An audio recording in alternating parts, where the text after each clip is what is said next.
জীবন পুষ্পসজ্জা নয়, উল্টো কাঁটায় ভরা। পিবি শালির ওজিমান্ডিয়াস কবিতার মতোই my name is Ozymandias, king of kings বলা মানুষটারও পতন হয়েছিল। গর্ব করে গলা চড়ানো রাজার মূর্তির খণ্ডিত মাথা পড়েছিল তার।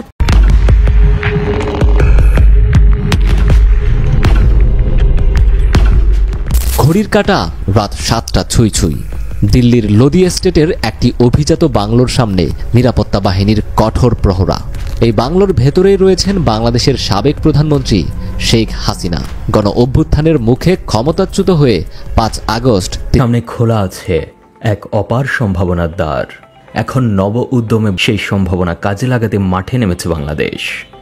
বাংলাদেশের মানচিত্রের দিকে তাকালে খালি চোখে কিছুই মনে হয় না, তবে একটু অনুসন্ধিৎসু দৃষ্টিতে তাকালে দেখা যায় এশিয়ার পরাশক্তি হওয়ার সব ভৌগোলিক উপাদান মজুদ আছে বাংলাদেশের ভূ অবস্থানের মাঝে। স্বাধীনতার পর থেকে নানা সময়ে বাংলাদেশ এই ভৌগোলিক আসসালামু আলাইকুম প্রিয় দর্শক, বাংলাদেশের যে রাজনৈতিক পরিস্থিতি এবং প্রেক্ষাপট সৃষ্টি হয়েছে তারই আলোকে বেশ কিছু গুরুত্বপূর্ণ ভিডিও ফুটেজ নিয়ে হাজির হয়েছি। তাই বলবো দর্শক, যারা ভিডিওটি অন করেছেন না টেনে সম্পূর্ণ ভিডিওটি দেখবেন, তাহলে আজকের মূল বিষয়টি জানতে পারবেন।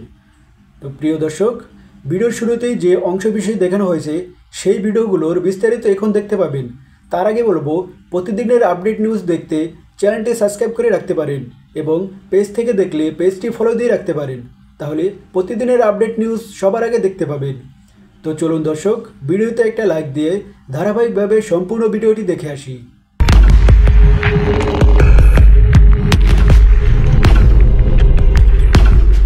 ঘড়ির কাঁটা রাত 7টা ছুঁই ছুঁই। দিল্লির লোদি এস্টেটের একটি অভিজাত বাংলোর সামনে নিরাপত্তা বাহিনীর কঠোর প্রহরা। এই বাংলোর ভেতরেই রয়েছেন বাংলাদেশের সাবেক প্রধানমন্ত্রী শেখ হাসিনা। গণ অভ্যুত্থানের মুখে ক্ষমতাচ্যুত হয়ে 5 আগস্ট তিনি ভারতে আশ্রয় নিয়েছেন, আর তারপর থেকে যেন সময় থমকে গেছে। অন্যদিকে ঢাকায় ফেব্রুয়ারির সন্ধ্যা যেন স্বস্তি দিচ্ছে না কূটনৈতিকদের। পররাষ্ট্র মন্ত্রণালয়ের একটি নির্দিষ্ট কক্ষে আলো জ্বলছে। টেবিলের ওপর খোলা পড়ে আছে ভারত সরকারের কাছে পাঠানো কূটনৈতিক নোট, যেখানে বাংলাদেশ স্পষ্টভাবে শেখ হাসিনাকে ফেরত চাইছে। কিন্তু অনেক দিন পার হয়ে গেলেও দিল্লি থেকে কোনো উত্তর আসেনি। দ্য ডিপ্লোম্যাট এর এক বিশ্লেষণী প্রতিবেদনে বলা হয়েছে, বাংলাদেশ সরকার ভারতের কাছে প্রত্যর্পণের আনুষ্ঠানিক অনুরোধ পাঠিয়েছে, যার সঙ্গে গ্রেপ্তারি পরোয়ানা ও বিচারিক কার্যক্রমের দলিল সংযুক্ত করা হয়েছে। পররাষ্ট্র মন্ত্রণালয়ের মুখপাত্র মোহাম্মদ রফিকুল আলম জানিয়েছেন, প্রয়োজনে ভারতকে অনুসন্ধানী দল পাঠিয়ে সমস্ত প্রক্রিয়া সহজ করা হবে। প্রত্যর্পণ চুক্তির আওতায় আমরা আইনি পদক্ষেপ নিয়েছি।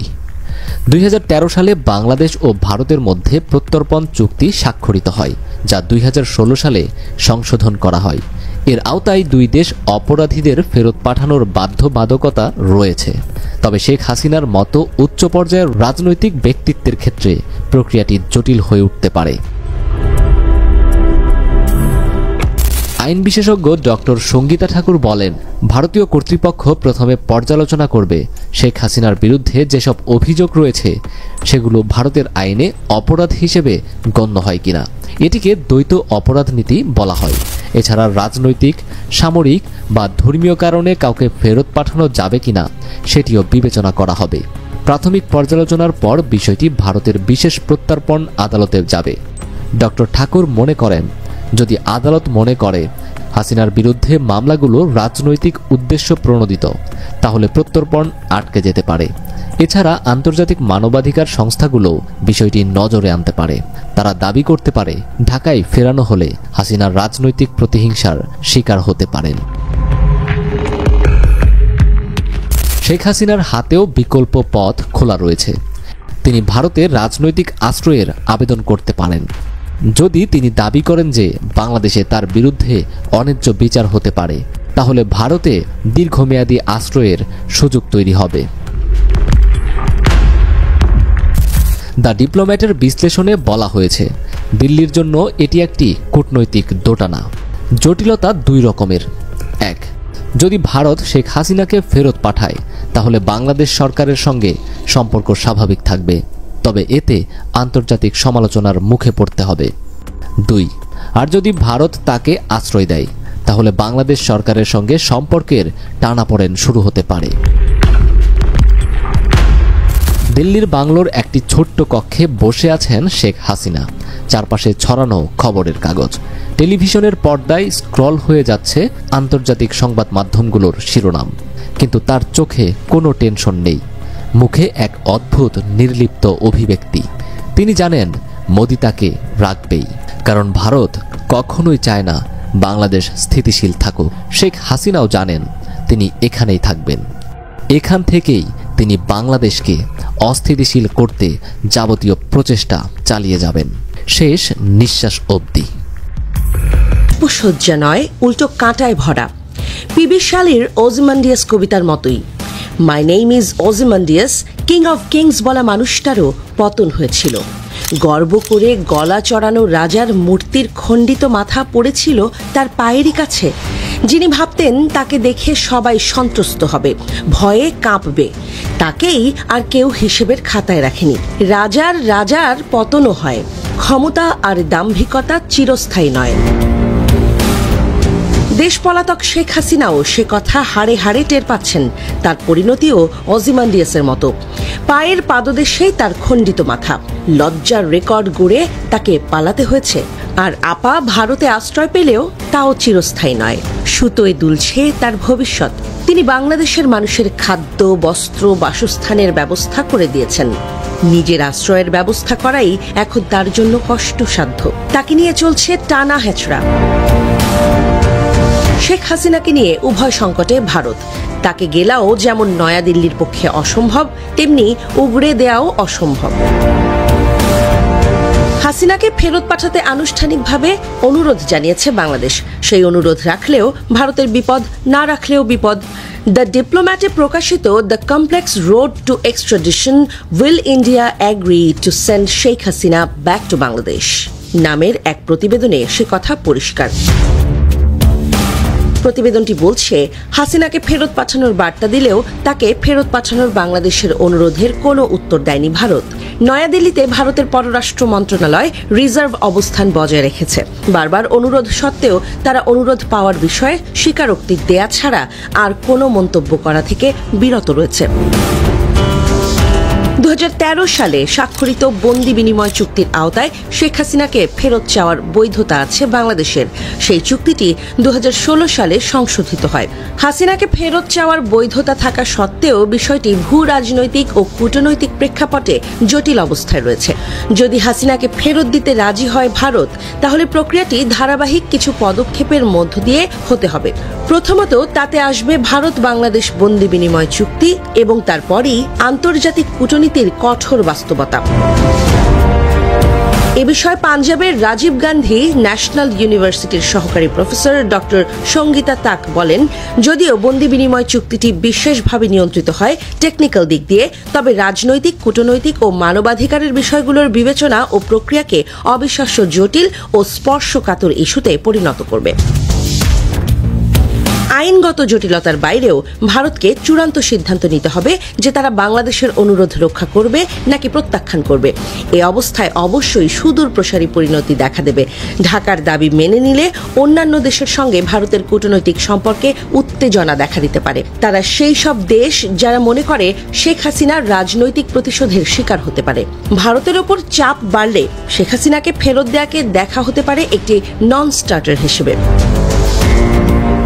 আবার সরাসরি যদি ঢাকার অনুরোধ প্রত্যাখ্যান করে ভারত, তাহলে আরও বিশৃঙ্খলা দেখা দেবে, যেমনটা আগেই আন্দাজ করা হয়েছে। বিশেষ করে জাতিসংঘ মনসুর আপরাইজিং শিরোনামে সম্প্রতি রিপোর্ট প্রকাশ করেছে। তাতে শেখ হাসিনা ও তার দলের নেতাদের সঙ্গে আইন প্রয়োগকারী এজেন্সিগুলোর মানবতার বিরুদ্ধে অপরাধ সংঘটিত করার কথা বলা হয়েছে।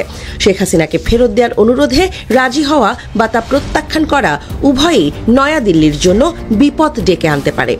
ঠিক এই কারণেই ভারত চুপ রয়েছে এবং তারা শেখ হাসিনাকে ফেরত দেওয়ার বিষয়টি ওয়েট অ্যান্ড সি হিসেবে দেখছে। সম্ভবত এটাই এখন ভারতের জন্য সবচেয়ে ভালো সুযোগ। এক অপার সম্ভাবনার দ্বার। এখন নব উদ্যমে সেই সম্ভাবনা কাজে লাগাতে মাঠে নেমেছে বাংলাদেশ।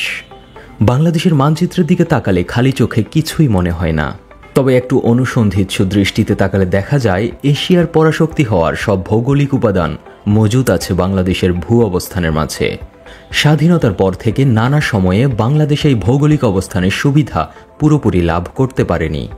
নানা সময় বাংলাদেশ নিজেদের ভূকৌশলগত এই সুবিধা লাভ করার জন্য পদক্ষেপ নেওয়ার চেষ্টা করলেও তা যেন মাথা ব্যথার কারণ হয়ে দাঁড়িয়েছিল প্রতিবেশী ভারতের। ফলে বাংলাদেশ বারবার নিজেদের সুবিধা আদায়ের পথে বাধাগ্রস্ত হয়েছে। বাংলাদেশের সবচেয়ে বড় ভৌগোলিক সুবিধা হচ্ছে বিশ্বের নৌবাণিজ্য রুটের সাথে সরাসরি সংযোগ। বাংলাদেশ তার দক্ষিণের বঙ্গোপসাগরের মাধ্যমে সরাসরি আন্তর্জাতিক সমুদ্র সীমার পূর্ব পশ্চিম শিপিং রুটের সাথে যুক্ত। অথচ বিশ্বের এমন 44টি দেশ আছে যাদের কোনো সমুদ্র সীমা নেই। তারা অন্য দেশের সমুদ্র বন্দর ব্যবহার করে আমদানি রপ্তানি করে থাকে। এসব দেশকে ভূবেষ্টিত দেশ বলা হয়ে থাকে। এদিকে বাংলাদেশের আছে 1,18,813 বর্গ কিলোমিটার আয়তনের বিশাল সমুদ্র সীমা। এই সমুদ্র অঞ্চল সরাসরি বিশ্ব বাণিজ্যের প্রধান জলপথের সাথে যুক্ত। ইন্টারন্যাশনাল মেরিটাইম অর্গানাইজেশনের এক হিসাব মতে বিশ্ব বাণিজ্যের মোট 90% জলপথে হয়ে থাকে। আবার মেরিটাইম ট্রেডে 60% হয়ে থাকে বঙ্গোপসাগরের আশপাশ দিয়ে। কাজে লাগাতে পারলে এটা বাংলাদেশের জন্য বিশাল সুবিধা বয়ে আনবে। বাংলাদেশের জন্য হিমালয়ের পাদদেশ থেকে বাণিজ্যের বার্তা নিয়ে আসছে ভূবেষ্টিত নেপাল এবং ভুটান। এই দুই দেশের কোনো সমুদ্র বন্দর না থাকায় তারা ভারত ও চীনের উপর সমুদ্রপথে আমদানি রপ্তানির জন্য নির্ভরশীল। তবে তাদের জন্য সবচেয়ে সুবিধাজনক সমুদ্রবন্দর হচ্ছে বাংলাদেশের চট্টগ্রাম সমুদ্রবন্দর।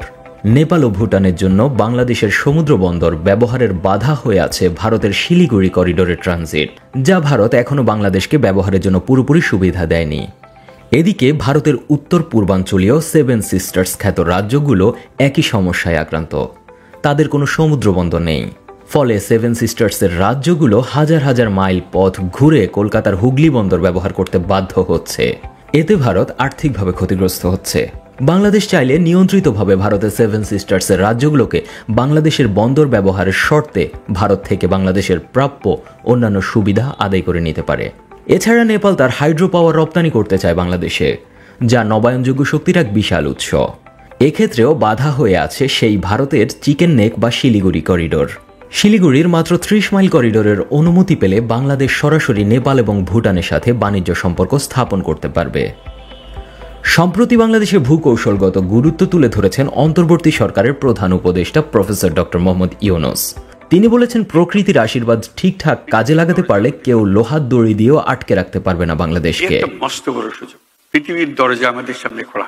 এখন যে মুহূর্তে এটার ব্যবহার শুরু করব, আমাদের অর্থনীতিকে লোহার দড়ি দিয়ে বেঁধে রাখতে পারবে না। একই সাথে তিনি ভারতকে বন্দর ও অন্যান্য অর্থনৈতিক বিনিময়ের মাধ্যমে প্রতিবেশী সুলভ সম্পর্ক স্থাপনের আহ্বান জানান। যদিও অতীতে বাংলাদেশের প্রতিবেশী ভারতের কর্তৃত্ববাদী আচরণের ফলে বাংলাদেশের মানুষ অসন্তুষ্ট হয়েছে।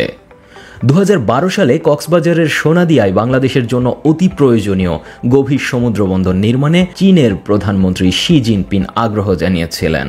পরবর্তীতে 2020 সালে সোনাদিয়া প্রকল্প বাতিল করা হয়। অথচ এই বন্দর সৃষ্টি করা হলে এখানে চট্টগ্রাম বন্দরের তুলনায় 74 গুণ বেশি কন্টেইনার ওঠানামা করতে পারত। অভিযোগ আছে ভারতের চাপের কারণে এই প্রকল্প বাতিল করা হয়েছিল। পরবর্তীতে জাপানের সংশ্লিষ্টতায় মাতারবাড়িতে আরেকটি গভীর সমুদ্র বন্দর নির্মাণের কাজ শুরু হয়েছিল। বিশ্লেষকরা বলছেন, বাংলাদেশ শুধু তার গভীর সমুদ্র বন্দর ব্যবহার করার বিনিময়ে বিলিয়ন বিলিয়ন ডলার আয় করতে পারে।